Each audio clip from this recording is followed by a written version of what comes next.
Hi everyone, my name is Reka and I'm a librarian at Leddy Library. In this video demonstration, I will show you how to use your search strategy, which we developed from a research question, in a subject-specific article database. Now, in this demonstration, we're going to use ProQuest, but the process is very similar regardless of what database you use. Let's get started. All right, so we're always going to start our research process from the Leddy Library website. Now, there are two reasons for this. One is that we list all of our tools here and you have easy access to them, so it makes sense to start here. But two, a lot of our tools we actually pay for. They're not free. So in those cases, you're going to be encountering a paywall if you're trying to access them directly. When you access them from the library website, you'll always be prompted to log in with your UNID, proving your identity, and then the website will allow you to access the materials. So right off the bat from our homepage, you'll see this big blue box. That's our Omni search tool. Omni's great for finding those secondary and tertiary sources. So things like books, book chapters, encyclopedias, handbooks, and other types of reference material. This is the place you want to go for that material. You can also search for journals and journal articles using Omni, but because it's a multidisciplinary database, it encompasses all of the subject areas that we have resources for. You can easily get lost in the vast amount of resources that are there. So when we're doing exploratory research, when we're trying to find information on a particular topic, the subject-specific databases really help out because they help us to narrow the focus a bit more and only search within research that's conducted in a particular area. So we're going to click on the Journal Articles Research Tools link on the left-hand side over here. And when we do this, we're presented with a list of subject pages. Each of these subject pages have research tools that are organized and curated for that particular subject area. We're interested in women and their representation in political systems, so I think that it's best that we look at the political science subject area down here. What we see when we go to these subject pages is a listing of all the research tools that are associated or relevant for that particular subject area. Sometimes these pages have subsections that provide tools also related to that subject area, but grouped together based on content. And at the top over here, we also have the contact information for the librarian that's responsible for that area. We have a librarian for every subject area at the university. So the first one on the list here is ProQuest Social Sciences. It's at the top because the librarian for that area has suggested that it's the most relevant database for that particular subject. So let's click on that. When you do that, and if you're off campus, you'll be prompted to sign in with your UNID. You only have to do this once per day for any library resource, and when you do that, a cookie will be saved to your computer, so you don't have to keep signing in with your UNID. This is the website for ProQuest Social Sciences. We can see that because it says ProQuest Social Sciences, and our URL has changed over to the ProQuest website. ProQuest Social Sciences is actually an aggregate database, and we can see that it actually searches 10 separate databases all at once.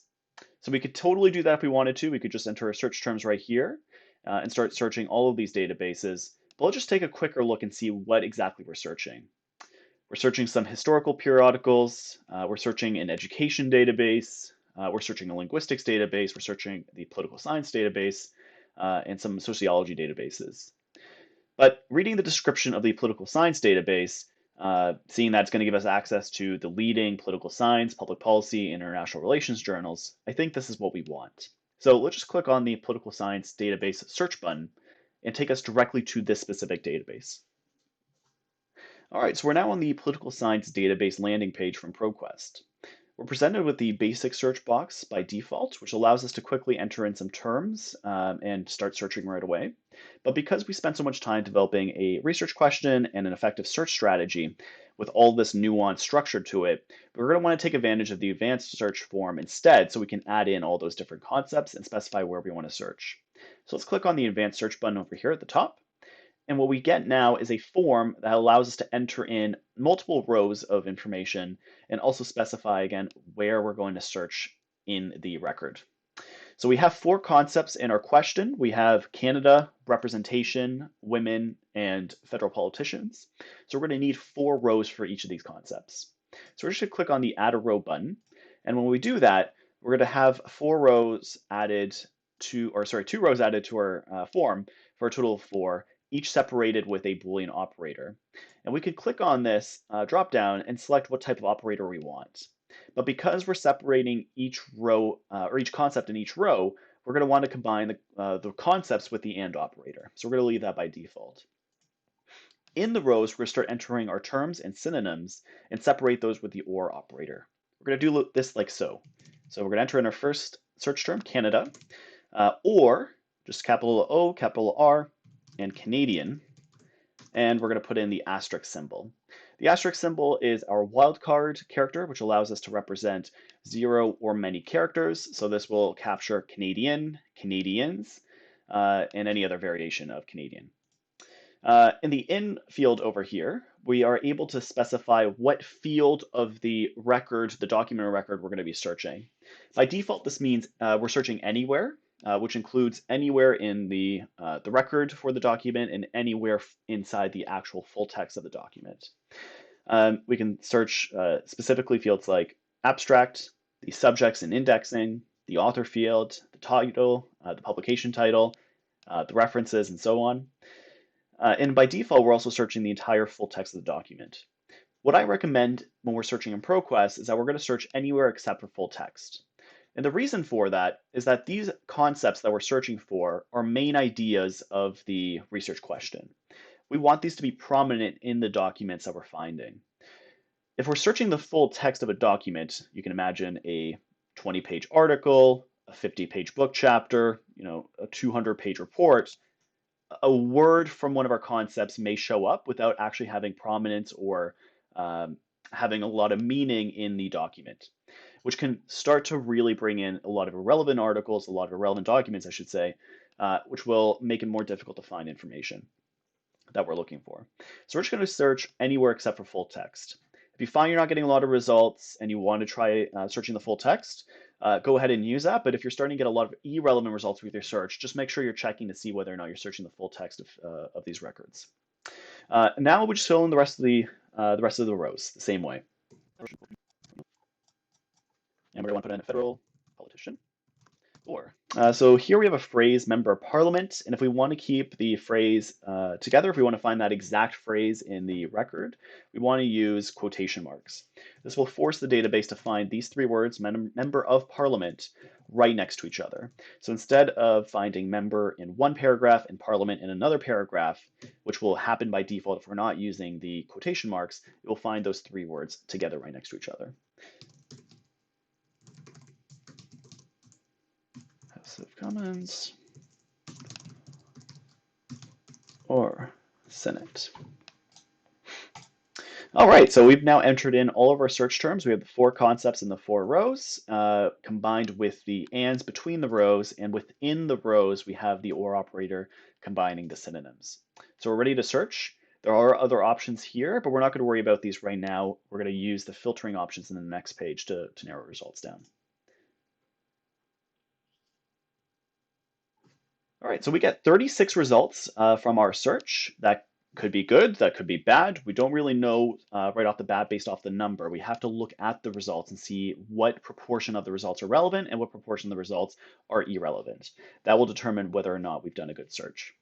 So right off the bat, we see we have 36 results. Let's start going through the list and see what we have. So we have an article right here, third one down, women's representation in House of Commons, a stalemate. That seems relevant. The fourth one also seems relevant, and the fifth one also seems relevant. So I think we're off to a good start here. Let's say that we wanted some help browsing through these results. That's what the filtering results on the left-hand side are for. So we have, for example, things like the source type. We can filter down based off of what the source is. ProQuest and a lot of these academic databases will collect this type of metadata to tell us whether or not something is a scholarly journal, whether it's a magazine, a trade journal, or so on. If we wanted to narrow it down to a specific type of document, we can just click down or click on one of these options. Scrolling down, we also see that there are the options to sort by publication date. So we have this histogram here showing us what years all of these documents were published in. If we wanted something a bit more current or something a bit older, all we do is move this slide around and we can update like so. And this will change the results that we find. Let's scroll down a bit more. We also have fields such as the publication title, what is the name of the journal or of the document, if we want to narrow down that way. The subjects are assigned automatically. and a lot of other features. So if you need help narrowing the results down as you're browsing, you can use the filters. All right, so we've narrowed the results down a bit from 36 to 28. Let's say we actually want to read some of these articles. In this particular database, some articles are actually available directly in the database, and all we have to do is just click on the full text button, either full text or full text PDF, and that will redirect us to the full text of the article, and we can start reading right away. Some of the other articles in these results page are not available right away. So we can see right over here, women's representational role in Australia and Canada, the impact of political context, published in the the Australian Journal of Political Science. If we click on the title over here, we're going to go to the article record view. So we see the abstract, we see the subject keywords, we see the title of the document, but we don't see the full text. So this just means that we have to look and see whether or not the University of Windsor Leddy Library has the full text available in some other form. So if it's not available in the database right away, you'll see a Get It button. So all we do is just click on that, and you'll be redirected to the University of Windsor's Omni tool, which will check and see if we have this from some other source. All right, so Omni has looked for this particular article, and it's identified that it's in 3 separate places. So we could click on any of these 3 links from the View Online tool and find the full text of the article. So just click on the first one, the Scholars Portal link. This will redirect you one last time to another website, and we now have access to the article. This is the same article, same title, same abstract, and we now have a PDF download button, which allows us to read the full text of the article. All right, so that's pretty much it. If you need any other assistance with this, please feel free to reach out to me or to your liaison librarian. Best of luck.